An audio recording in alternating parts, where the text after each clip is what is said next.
Dear all, so this is the starting point of this particular video lecture. So here we are going to start from the stress tensor or the stress element that is there on the screen. So we are going to see an Android app which can effectively plot this Mohr circle for you without the troubles of doing those calculations and using compass and all. So before jumping into the introduction about that mobile app or Android app, we are going to see how we plot a Mohr circle manually so that you will be familiarized with the sign convention and the way in which it's plotted. So on the left side we have the stress tensor. We have sigma xx, sigma yy and tau xy. So it is plotted in this element also because we are going to follow the element to plot the Mohr circle. Now we have the stress element, okay, and we are converting all these as planes, or say this is plane A, plane B, plane C and plane D. So we have these 4 planes, and on each plane we have a normal stress and we have a shear stress. Now first we are considering plane C. So on the plane C we have a normal stress 20, which is the magnitude, and I'm giving it as plus as it is tensile in nature. Tensile stresses are normally represented as positive. And when we come to shear stress, I have marked it as plus 5. So the convention is that with respect to the center, if the shear stress is making the plane rotate counterclockwise, we consider it as positive. Similarly, when we consider plane D, this is the plane D what we are having. The normal stress is tensile, hence it is plus 10. And this shear stress is going to make this, with respect to this point, is going to rotate clockwise, hence it is negative. Now we will quickly plot the Mohr circle. So we have the x-axis as the normal stress and the y-axis as shear stress. So I quickly plotted the points C and D. C is 20 plus 5 and D is plus 10 minus 5. I plotted that. Now I will connect those points using a line, and wherever it touches the x-axis will be considered as the center of Mohr circle. With that point as center and the diameter as CD, the Mohr circle is plotted.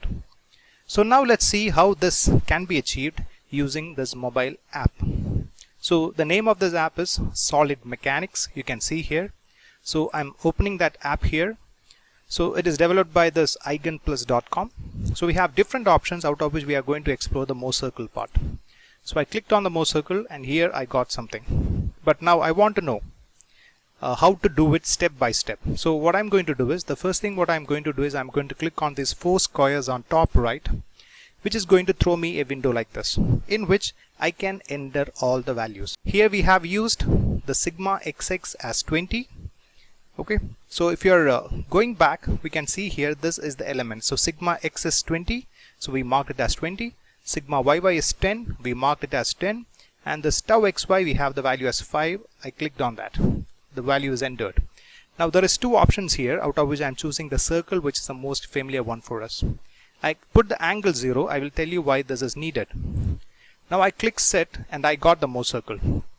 So if you're checking the difference, here you cannot see the origin, but basically the point where normal stress and shear stress is 0. In our regular Mohr circle we'll be having an origin.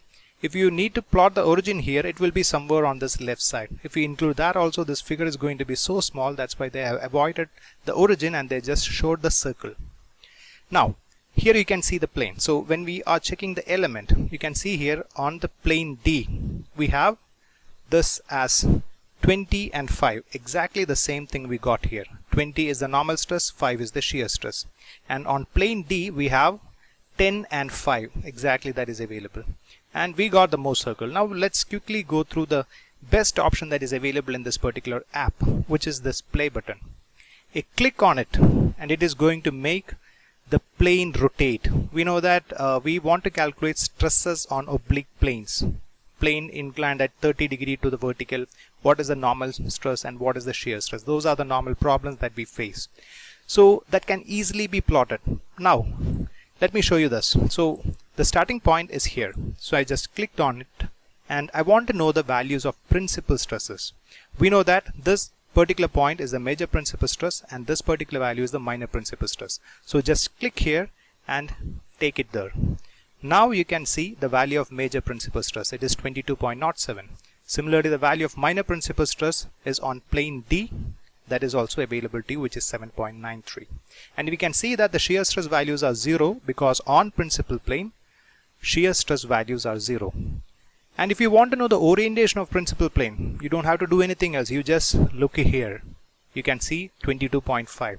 That is the angle to which this vertical plane was rotated, so that it will be the principal plane.